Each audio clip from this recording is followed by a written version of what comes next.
Good morning or good afternoon, everyone in different parts of the world. It's a pleasure and a privilege to be here.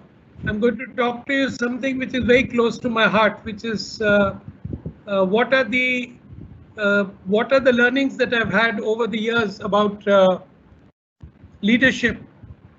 It's my 39th year of working in a corporate world, and a good amount of this has been in leadership roles.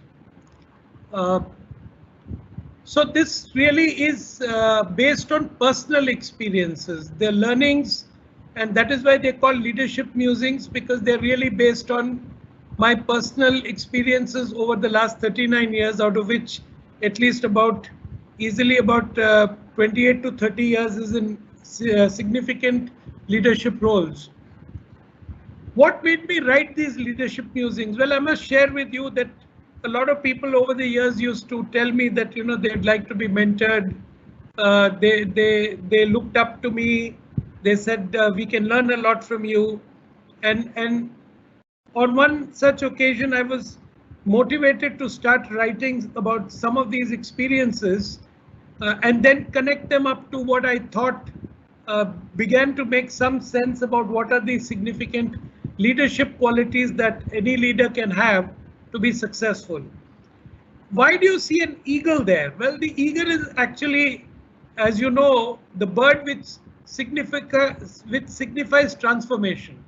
And if you know the story of the eagle, which I have presented many times to all our businesses across the world, is that the eagle is able to reinvent itself after 30 to 40 years and live for another 30 to 40 years. The leadership is something like that. A good coach, a good mentor is able to transform a person and make him find his wings and soar like an eagle, maybe for a second innings or a transformative career or a new transition role. And that is why soar like an eagle. So I'm going to start by, presenting to you, there are hundreds and thousands of messages on leadership. There are theories on leadership. There are a large number of books written on leadership. So, respecting all that has been already written on this subject, I must tell you that these are completely based on my personal experiences and based on what I have thought works in a corporate context that I have been part of throughout my life. So we'll move on to the first slide, which actually very pictorially represents what I think are important areas.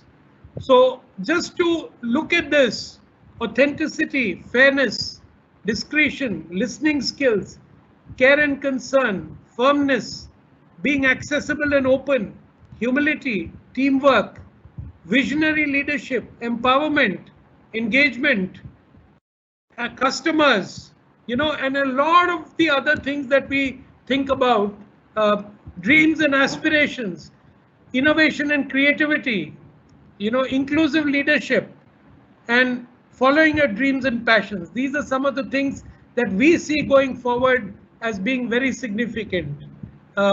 In the next slide, it's easier to see this as a 17-box structure, and there is no sanctity to the 17-box. During the course of my journey, I could, and during the course of my sitting and scribbling on my laptops and on my iPads, what I thought was important learnings over my last 38, 39 years of experience. So this is summarized in a better form so that you can see. I believe that each one of these areas actually has a significant bearing on leadership. Let's move on to really talking about each one of them. First and foremost, authentic. A good leader is always authentic. They are genuine in caring for their people. They do not wear a mask. They do not speak differently in different settings. People learn to trust them for their authenticity and their credibility. A leader inspires people's confidence and motivates them to do better than what they imagine themselves to do. Authentic leadership has been regarded now seemingly across all thought leaders on leadership to be one of the most important attributes of a good leader. Leadership traits are different in different people. Leadership styles are different.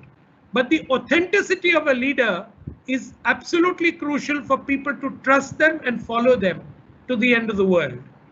Coming to the next attribute, which is fairness. A good leader is fair but firm. While we as humans like some people more and some people less, one must always be fair. Leaders walk the talk. They lead from the front.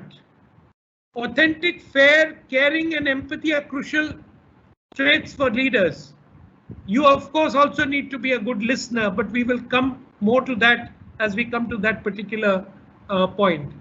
I'm going to talk about a lot of anecdotes today. You know, I was asked once by my boss at that time in pulp and fiber business, Mr. Shailendra Jain. He called me one day when I was at Harrier and he asked me, Thomas, how do you handle grievances? So I told him I don't have grievances. He didn't believe me, and of course nobody else would if they said that I don't have grievances. So he said, how is it possible, Thomas? In such a large unit, we had 6,500 people working there at one point in time. How is it that you don't have grievances? So I said, I don't have grievances because I've converted everything which was discretionary into a policy. And so he said, how does that help? I said, people respect a policy. People don't come and ask for differentiating themselves when they know that there is a fair policy put up. And therefore, that's the reason I don't have any grievances, because people know exactly what to expect, what the company policy is stated on, whether it's on housing, whether it is on communication, whether it is on conveyance. We had a policy for everything, whether it's on soft furniture, whether it's on, the kind of houses that are allotted, everything there was a policy. And therefore, fairness, as I've seen, is appreciated by everyone, including the people who want discretionary decisions in their favor. Eventually, they fall in line and they prefer to, follow the path of a fair policy dispensation. Next, we come to another attribute of discretion. This is a very important element. When someone shares their innermost concerns, issues, confidential personal information, leaders must always respect that confidence. Never share such information with anyone else, since you will be breaking the trust with the person who shared it with you. Trust is sacred. Never break it. There is a very famous English saying that discretion is the better part of valor. It will be important in every walk of life to remember, whether it is in our own personal lives of parents, brothers, sisters, or friends, that trust must always be maintained. I hope I can explain this better to you in the coming slides or at the end in Q&A if somebody has any specific questions on this. So I come to a skill which I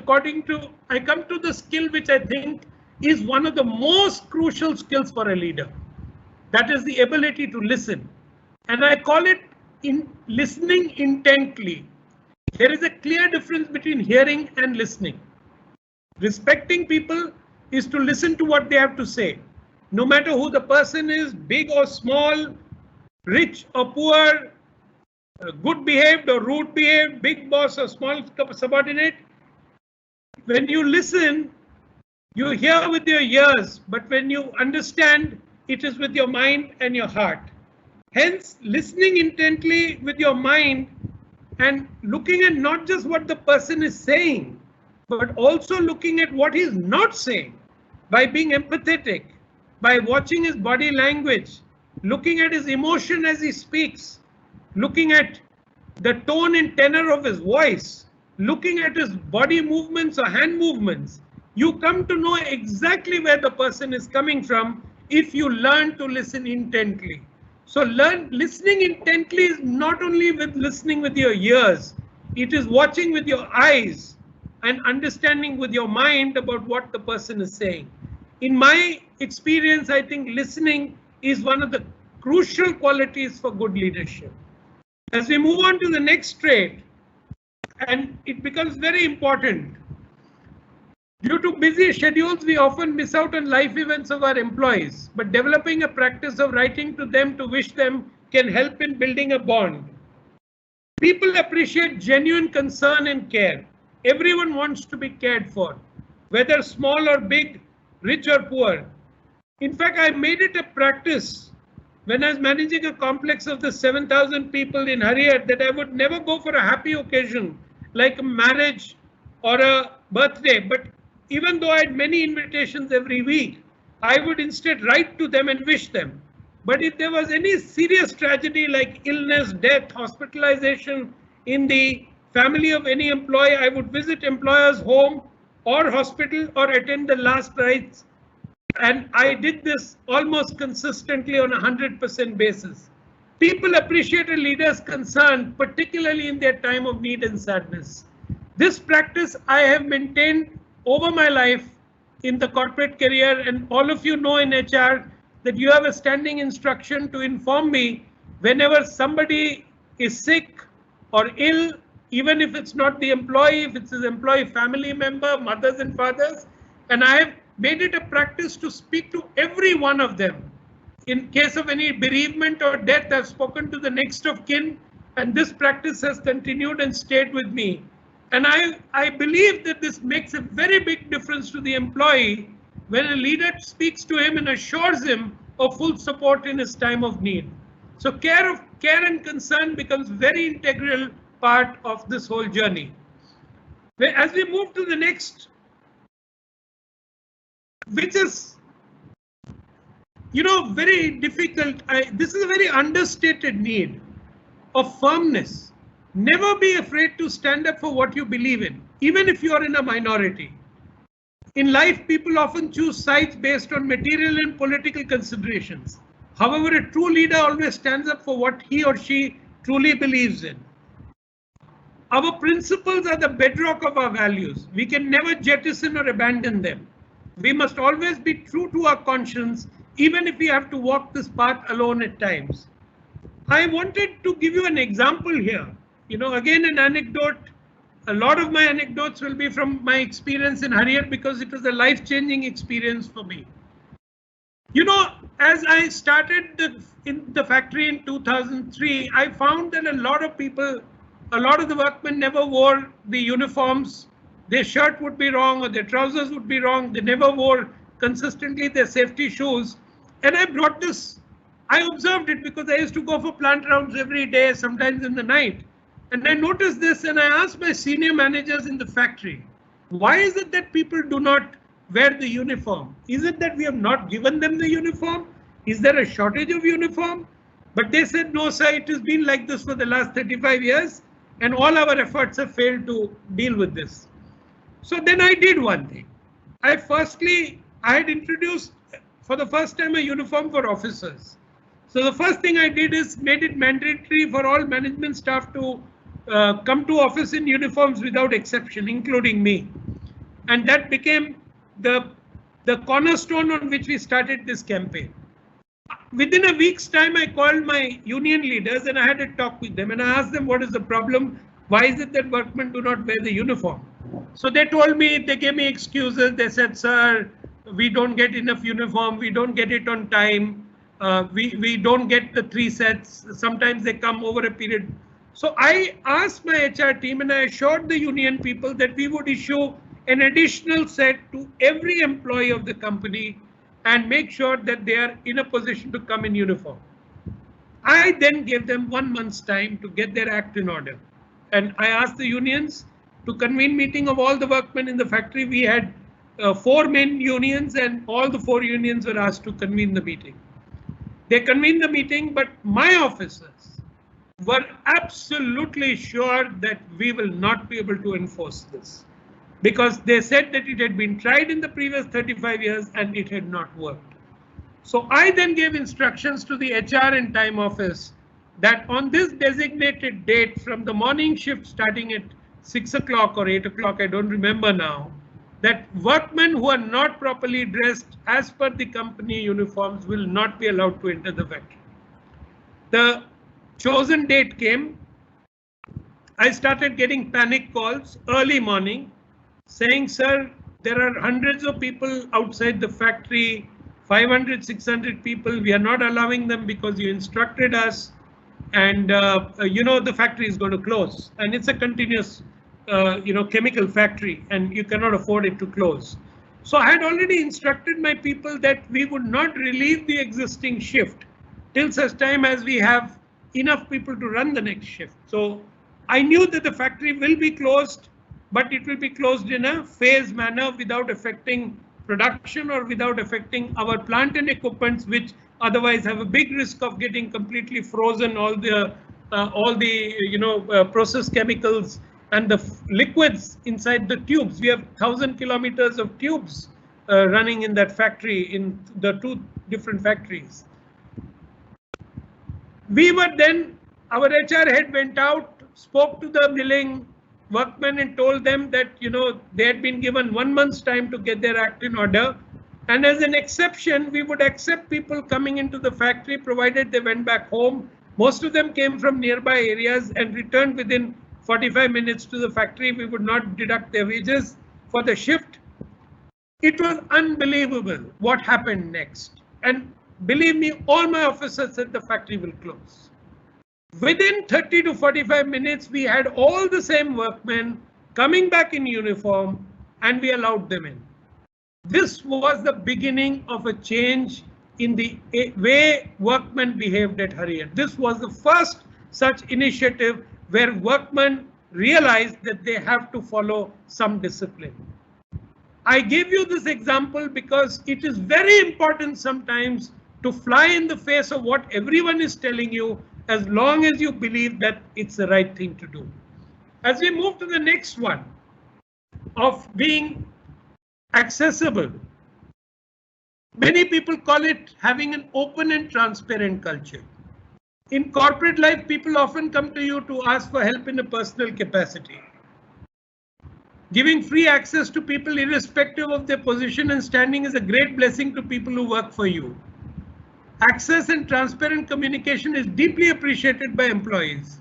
Help all people who come to you within merits of each request. Be sincere, honest, and fair. I want to tell you a personal story in this. I had convened a meeting to work out the vision and mission for Harrier immediately after I reached. It was in my first 90 days. I called about 55 senior managers individually for feedback when I took on this challenging role in a very, very tough location.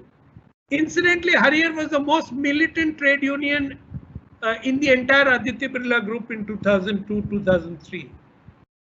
It was emotionally draining to see that many of the DGMs and GMs and senior managers had never been invited to the CEO's cabin to hear their views in the past 35 to 40 years of the history of that unit. Many of them had tears in their eyes, and it was emotionally draining for me to see how emotionally charged each individual officer was when they came to see me, and I asked each one of them what they thought was good with the company, what was not good with the company, what should we do to make it better, what should we do it to make it great, how can we transform the business, and each one of them had something valuable to offer.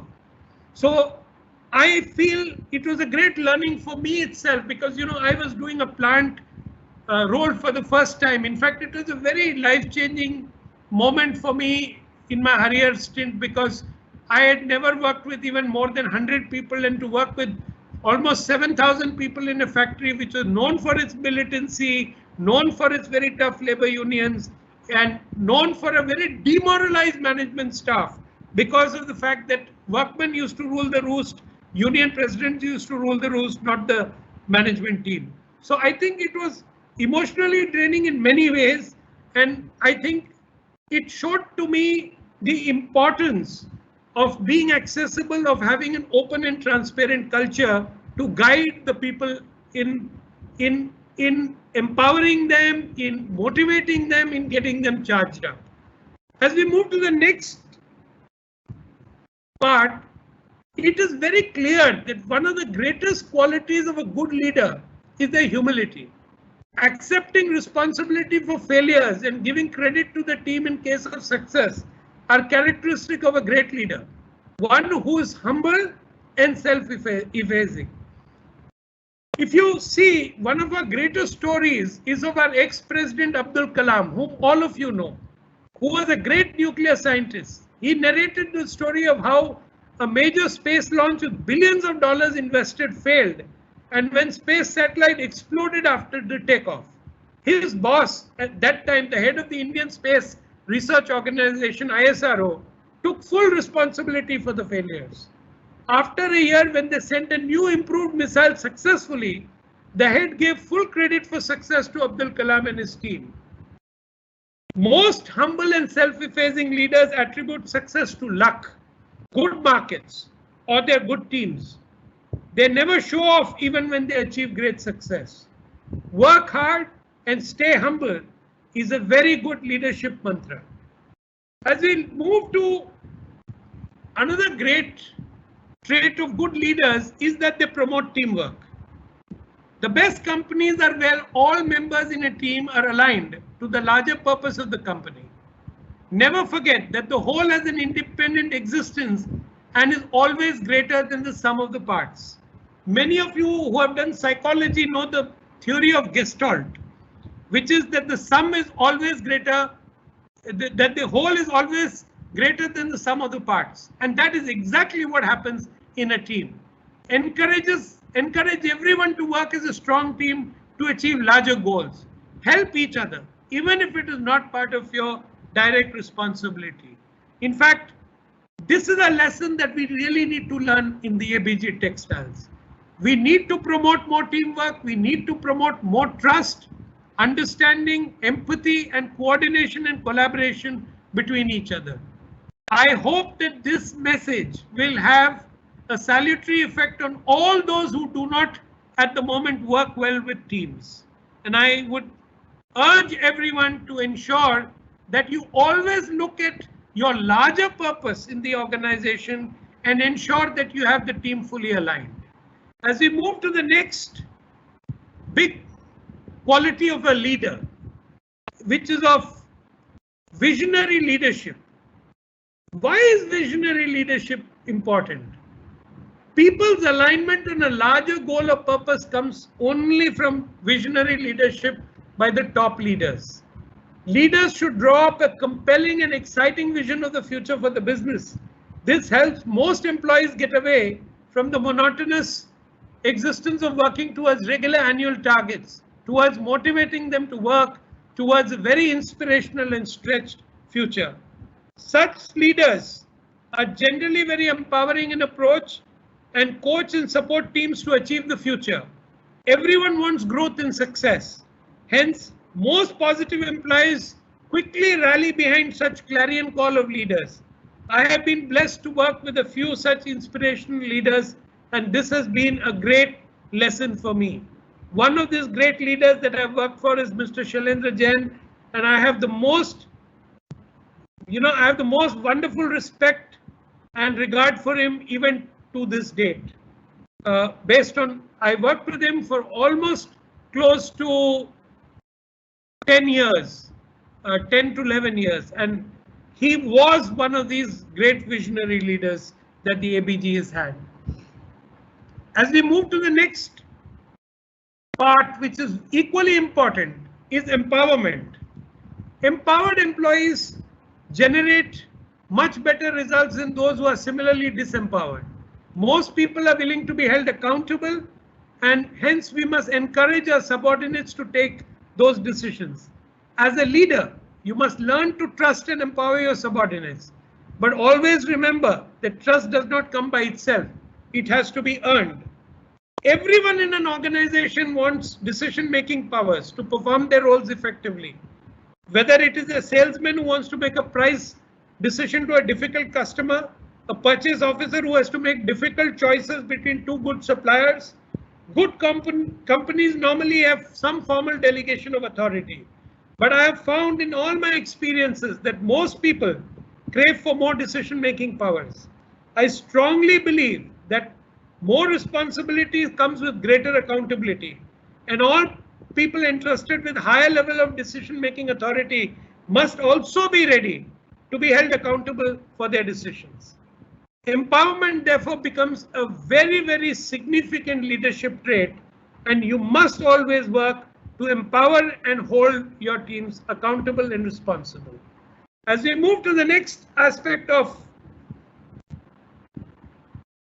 leadership, and I can't tell you, in my experience, I have found that creating engagement is one of the most important traits of a good leader.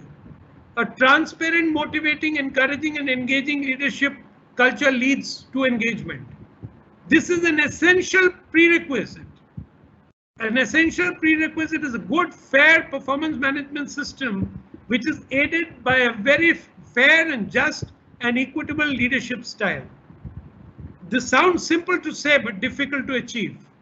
An engaged employee is worth their weight in gold, as they create a lot of positive energy and enthusiasm. Here I must again recount a story about my Harrier experience. Harrier was a very tough and complex plant with militant labor, huge environmental issues, and a totally demoralized workforce. In 2004, when I went in, the Gallup OHS score was conducted, and our overall satisfaction, advocacy, and stability scores were in the early 50s. That means it was 51, 52. And the engagement score was at 2.5, which was much lower than the average 4.5 for the group. In 2 years' time, we managed a transformation. Scores on engagement moved to 8, and in 4 years' time, it moved to a global high of almost 10. This was a miracle. Harrier developed a great work culture and high engagement. Employees and families became proud to be members of this team, and the unit excelled in business performance and developed world-class excellence to become the only Indian company to date, even today, to ever win the Platinum WCM award till date. So how did this happen? This happened because we broke boundaries, because we brought people together. We removed the North Indian, South Indian divide. We brought the families also into the working of the plants, in the sense that they were involved in the cultural evenings, they were involved in the shows that were put up, and it was not just the families, including the wives and the children, everyone get involved. We broke the wall, the Chinese wall as we call it, between different ethnic groups in the community. We brought them together. We made them realize the power of being one. And engagement is the only thing that can do it. I personally believe there is a tremendous scope for us to invest in engagement in all our sites across the world. And engagement can only be created by the people, by the unit head, by the site's functional heads, and the teams that are there. Nobody from outside can do it. You have to do it yourself and own up this responsibility. So my view is that this is going to be a tremendous challenge for us to build on engagement. So let's move to the next part, which is a story. Again, a very personal story. I believe nothing is impossible. This is a mindset. It's a mindset which is very important for us to follow. Why do I say that nothing is impossible? Nothing is impossible in life if you set your mind, align your teams and focus. Whether it is improving profitability or production or sales, it is important not to get bogged down by stretch goals. I will tell you a very moving story here, or a very significant story. One of my greatest lessons in life were learned with a very touchy and eccentric boss. In synthetic fiber, we used to sell polyester fiber in either tow or cut fiber form. All of you in the textile business understand what's a tow and what's a cut fiber. While strategizing with my boss on improving profitability, he came out with an outrageous suggestion. He suggested that we should negotiate a significant price premium for tow, which was normally cheaper to produce. Our major customer in India was Raymond's, which consumed almost 60% of our tow output, and we were alive only because of their support. The task of meeting the Raymond's president, who was a very, very senior person, and selling him a credible story was left to me. At that time, a young vice president at that time. I told my boss that with Raymond's expertise, knowledge, and their significant heritage and presence in the textile industry, they would probably kick me out of the mill if I went with such a cock and bull story to them. But to cut a long story short, history was created. And we got a premium for toe, which I believe has been sustained till today. And it sustained our company because we were so dependent on that product in which we had a proprietary, market share. We had very high market shares, and maybe that's the reason why we were able to get away with murder. But it just told me that nothing is impossible when you set your mind to it and you work around it. And this is a story which has stayed with me in many occasions. When I moved into Indorama Textiles, everyone told me it is impossible to beat Reliance in this game. And Reliance almost had 70% market share in polyester at that time. Indorama was putting up capacities which was as much as Reliance had, and Reliance was putting up even more capacities. Even in this situation, we were able to set up Indorama's 3 CPs, get them commissioned, start selling everything we were producing without any agents. Reliance worked with agents. We didn't work with agents. And believe me, some of these experiences serve you so well because it gives you the confidence to dream the impossible and know that you can do the impossible. This was a great learning for me in my life, a learning which has stayed with me even till today. Coming to the next story, which is about customer centricity. Anant, you need to move the slides.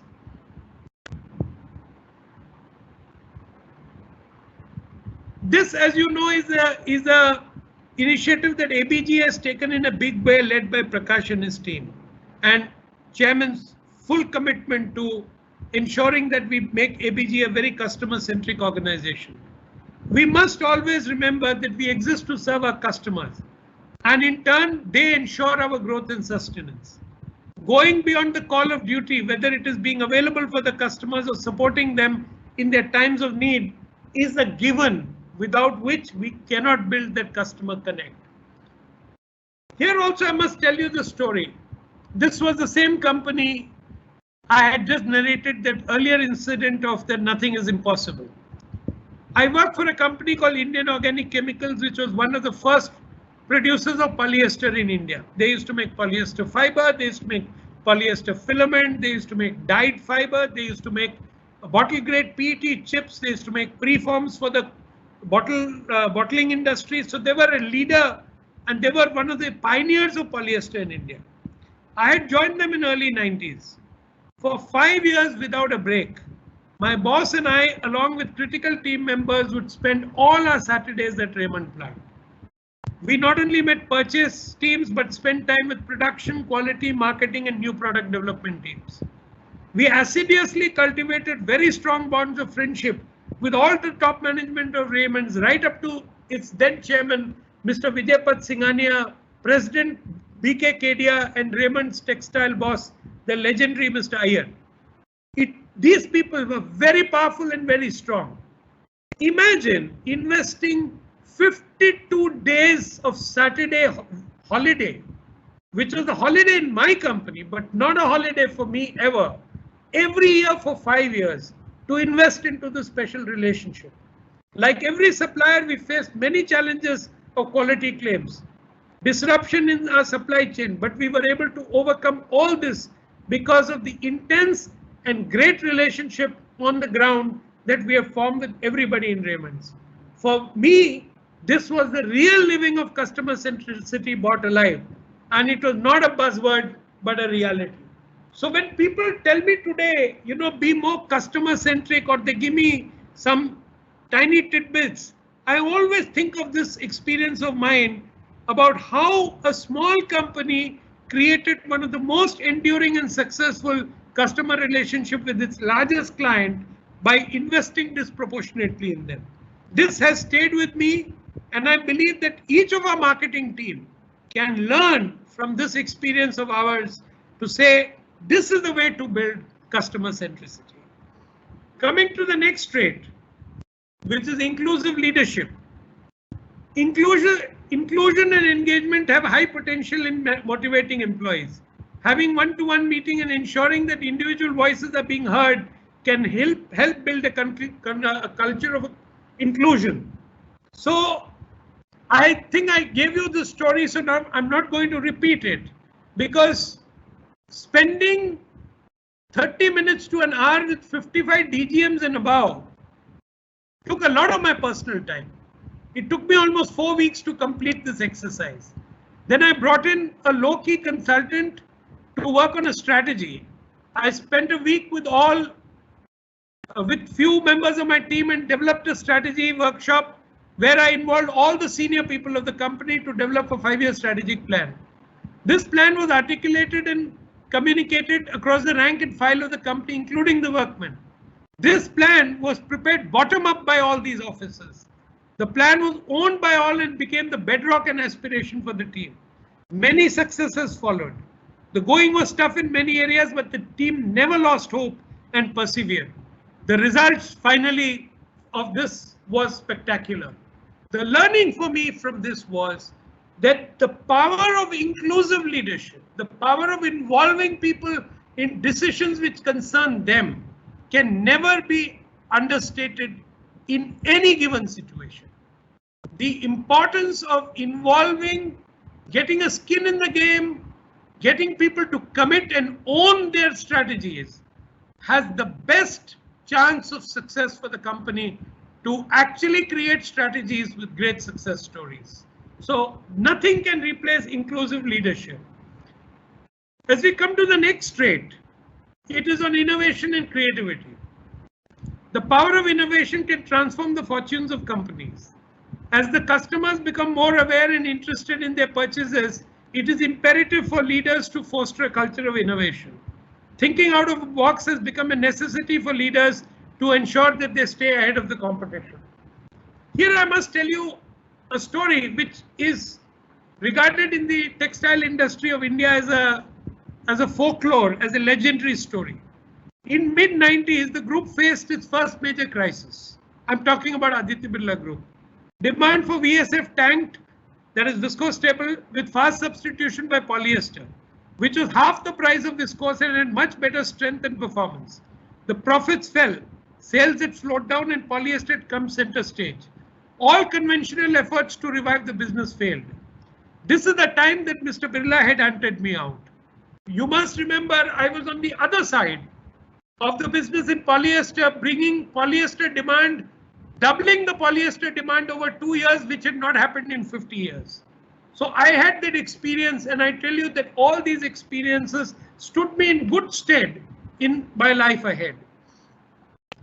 My entry into this team could not have come at a worse time. After settling down, I had a brainwave one day. I suggested that we should look at the value that viscose adds and build a story around its unique proposition. Properties like higher moisture uptake, soft and silky look, good drape, made viscose in blends a very preferred product. So we coined the concept of a comfort blend with minimum 65% blend. We persuaded spinning mills in India to convert back from polyester-rich blends to comfort blends and supplied viscose fiber for this volume at the cost of polyester. So we made it indifferent to a spinner whether he was buying polyester or viscose. We made it such, because being viscose, being a monopoly supplier for almost 50 years, half a decade, we had that kind of foothold and we had that strength with the customers. We had data of the customers, we had their excise details of the customers, so we could actually monitor what they were exactly buying. So we persuaded spinning mills to come back to viscose at the cost of polyester. In 12 months after my joining, a great marketing innovation had brought back this business in a very gloomy and dismal form. In time, APG became the largest VSF producer in the world, and this story created history in the textile industry. Now, Do we always have such eureka moments? Probably the answer is no. But we need to continuously work on innovation and creativity to be able to make for a successful transformation, to make for successful achievement of impossible targets. As I move on to the last story, which is very close to my heart, and I must tell you the story in detail. By following your dreams, you will have something worth sharing with others, hope, inspiration, and a meaning to live. And that is a great contribution. As companies become more focused on their employees, it is important for leaders to encourage their employees to focus on their dreams and passions. When people focus on their passion, they excel in these fields. I have a personal anecdote on this from my personal life, and I want to share these with you. And I've shared this with the schools that I've managed in many of my stints, with school children, and I always find that they're very inspired with these stories. My daughter Rachel, as all of you know, is the apple of my eye. As a kid, she took to gymnastics, music, singing, dramatics, elocution, and athletics besides swimming. She excelled in everything she set her mind on. Without any formal training, she still became a good singer driven by raw talent. In college, she got a distinction in economics with stats in a very good college, St. Xavier's. No mean achievement, and I was very excited, hoping that she would pursue an MBA and hope that she was on her way in life. However, she had other plans. She worked while pursuing her singing and modeling. After 5 years of working in retail, she took off to Sam's Music School in Pondicherry to learn music formally. I guess this was a major turning point in her life, as she saw many young musicians, their enormous talent and dedication, and brought about some changes in her own attitude and approach to her career. Finally, this was made many years ago, so finally around 5-6 years ago, she made a break into Bollywood playback singing and also found a mentor in a New Zealander called Mikey McCleary and became part of India's best group, which does a lot of private shows and is now one of the lead singers in India in both Bollywood as well as in classic rock. I have always been inspired by her commitment and focus to her passion. But I must tell you, I'm blessed to be a father to such wonderful children. My son Philip is probably one of the finest young men I have had the privilege of seeing in my entire career. I worked with many young people. He's very focused. We never influenced him in his career. He decided to go for engineering. He went and did electronics engineering from a good college. Not only did he do his engineering, he completed the 4 years with distinction. No mean feat in a good engineering college in India. He got a job with India's best company, that is Tata Consultancy Limited, TCS. I was very excited because I came to know that he was being sent for training to their Trivandrum facility. And I was very excited because my children had never spent time with my mother, who was based in Trivandrum at that time. She's no more at the moment. So I was very excited that my son would spend 6 months with his grandmother, which he had never spent in his life. About 4 days before he was to go to Trivandrum, he asked me, "Dad, I want to talk to you." So he had never done that in his life. And I said, "Okay, Philip, what is it that you want to talk about?" So I made him sit down and I said, "Okay, tell me, we've never had such a talk, father and son." So he said, "Dad, I can't go through with this." I couldn't understand what he meant. Go through with what, I asked him. So he said, "Dad, I can't go through with this 9-to-5 job." You will not believe it, my friends. I almost fell off my chair. I said, "What's wrong with the 9-to-5 job, Philip? Your father has been doing it all his life. And everyone in the world does it. What's wrong with a 9-to-5 job?" So he says, "No, Dad, I want to become a pilot." I must tell you, it was almost like the world collapsed around my ears. I never knew that he had a passion to become a pilot. I knew, of course, that many of his school friends, college friends went on to become pilots. I never knew this hidden passion of his. And I was shocked. Next day, I checked up with a lot of people. They said India is going through the worst aviation crisis. I think this was around 2008 or so.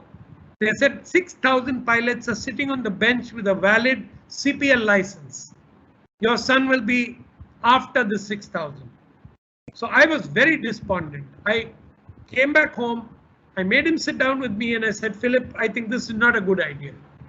You will not have a future. You will not have a career. The chances of you ever getting a job as a pilot is remote because 6,000 pilots with valid CPL licenses, that's commercial pilot's license, are sitting on the bench. As it turns out, the rest is history. He did not renege on his dreams and passions. He told me, Dad, I don't care what happens to me. I am willing to take the risk.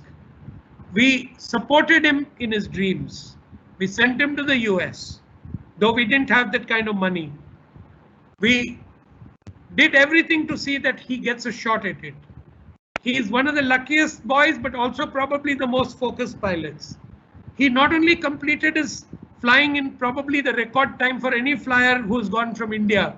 I think he was back with us in 9 months' time or 8 months' time. I don't remember. He did his DGCA exams and cleared it within a week of coming back to India. Impossible task because normally people study for it for 3 to 6 months. He managed to get a CPL license, but then there was a problem with the job. That took a bit of time. But again, he was very lucky. They called 4,000 pilots for a job to Indigo Airlines, and they selected 15 pilots. Out of the 4,000, most of them were the pilots sitting on the bench with the CPL license. He was one of the 15. I'm so proud and happy to say that not only has he excelled in his flying career, within a short period of time, he's become a commander, which is the highest you can become as a pilot. He's become a line training captain. He trains other captains. He's been training them for the last couple of years. And today he stands on the edge of becoming a simulator instructor, which according to a pilot is the ultimate you can become. And his dream is to become a pilot instructor for the rest of the pilots and to be the best pilot that he can be. So actually I've learned the power of passion from my children, and I'm really indebted to them for teaching me how important it is to pursue a passion. I would urge each one of people on my team to work towards pursuing their passion, because there is nothing which will make you happier in your personal lives. As we come to this was my last bit, I just want to summarize. I want to also wish all of you to discover the leaders in yourself. I want you to remember that leaders are not born, they are made. It is the person, not the title, that creates real leaders. And real leaders lead from the front by practicing all these leadership qualities. And some of the common, I want to talk to you about the most common trait that we see in leaders. The most common trait we see in great leaders is the ability, the most common trait is the ability to look at humility and compassion. This is my learning. You will see many people have different takes on characteristics of great leaders. And in the last year or so, I have thought a lot about what is it that makes for a great leader and a great human being. And I have talked about this at every forum, at external forums, over the LinkedIn channels, over Instagram, over social media, at every occasion that I've had an occasion to talk to my team members and outsiders from across industry groups. My personal mantras for great successful leadership is practice mindfulness, learn to listen intently, and most importantly, suspend judgment. Practicing these will make you a great human being in addition to being a great leader. And as I speak these words in the current era of the coronavirus, which has disrupted the world and got the entire world to a standstill, practice of good leadership qualities will make us all bounce back faster and make us stronger. With this, I would like to end the presentation, and I would like to thank you all for a patient listening, because you have no choice on a live cast. But I would be happy to take any questions that any one of you has. Thank you very much for having me for this program. Thank you.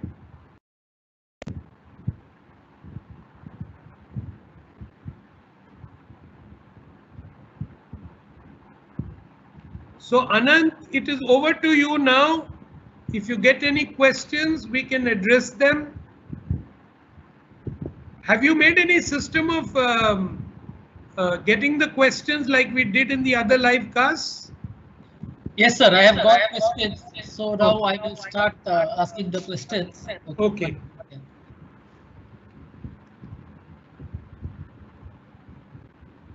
Debanshu, it's okay if we go 10 minutes over the top?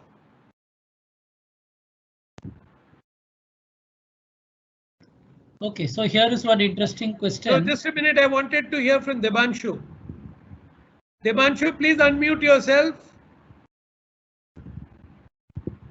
Okay, you go ahead with the questions. I don't think it's listening. So in your video, you mentioned mindfulness, listening intently and suspending judgment as important.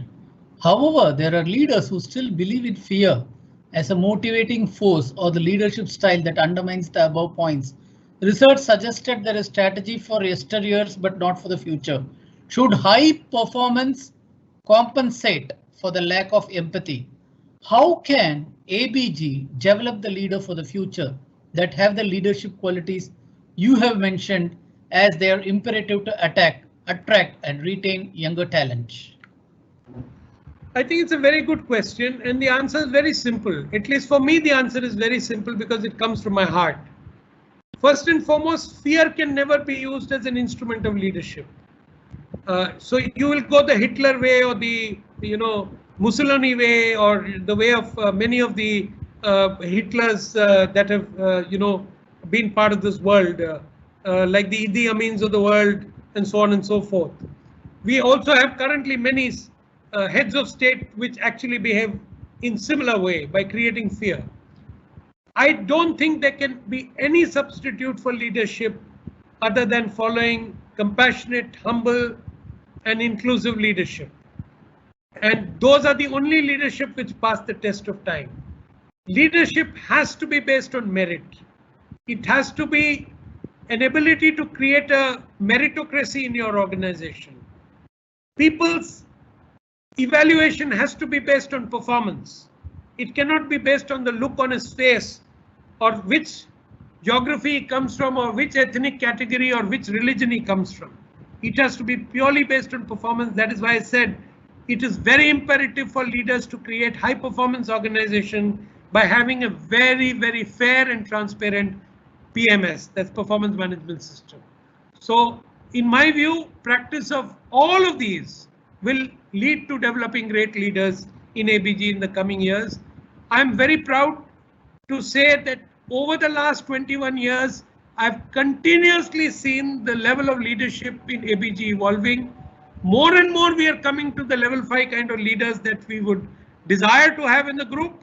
And I think the group human resources has done a great job in continuously improving the pipeline of leadership by bringing in better and better leaders and by developing better and better leaders within the group through the intervention of mentoring and coaching.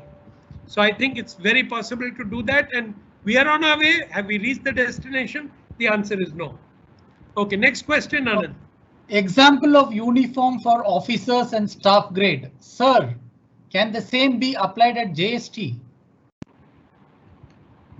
I do not see any reason why it cannot be done.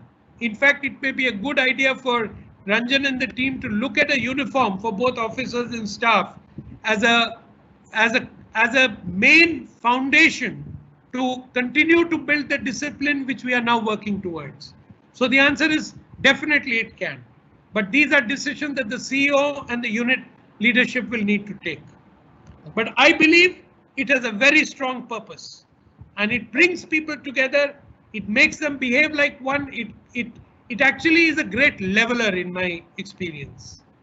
Sir, this is a question from Anup Ghoshal. He wants to know, what do you mean by suspend judgment and what is the significance of it? So Kushal, this is a very good question. Normally people do not understand what is the meaning of suspend judgment. The meaning of the word suspend judgment is do not pass judgment. Do not have premeditated opinions. Do not have premeditated thoughts which affects what you're listening to. And the best example of this is do not basis incorrect, inadequate data and information, pass judgment on others or on issues. This is one of the greatest quality a good leader can have, is that he never passes judgment momentarily, spontaneously. He looks at data, he looks at his experiences, and then only comes to a point where he is able to pass a considered judgment. So most of us have this habit of passing judgment and never suspending judgment. And that is the reason why suspending judgment becomes one of the most important traits of a good leader. Thank you very much for asking this question.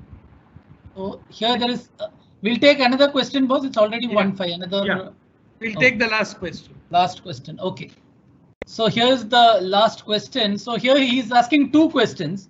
I'm just combining both the questions. One is how to motivate team and self to achieve organization goal as well as self goal. And his next question is, if the leaders are not motivating, then what should you do to motivate yourself? So I think it's a good question. First and foremost, you must understand that you have to motivate yourself to do well. You have to have a goal. You have to have a vision. It helps when the leadership is able to provide that anchoring vision for the entire organization. But in the absence of that, it doesn't mean that you do not have a goal or a vision. You make your KRAs, you know the KRAs of your seniors, you know my KRAs, you know the KRAs of your CEO, you know which is the direction the organization is going, even if it's not articulated and communicated.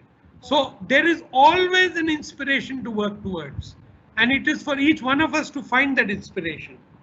So self-seeking and self-starting is a great quality of potentially future leaders. And the second question you asked is that in the absence of support from the top, what do you do? So the answer is the same. You have to inspire yourself. You have to elevate yourself to be able to look at the larger picture and work in your own way, in your own area, in your own discipline to excel and achieve stretch goals and targets. And you know what your role in that is going to be and how you will make a difference to them. So I hope I've answered your question, and I think we need to find this force within us. We are responsible for our development. We cannot keep holding our organization, our HR teams responsible for our development. We can talk to them, we can take help from them, but we have to initiate our development journey and our own growth journey. So thank you all very much. With this, I am coming to the end of this presentation. It's been an absolute pleasure and privilege to be with all of you. I hope you have enjoyed this as much as I have. Thank you very much.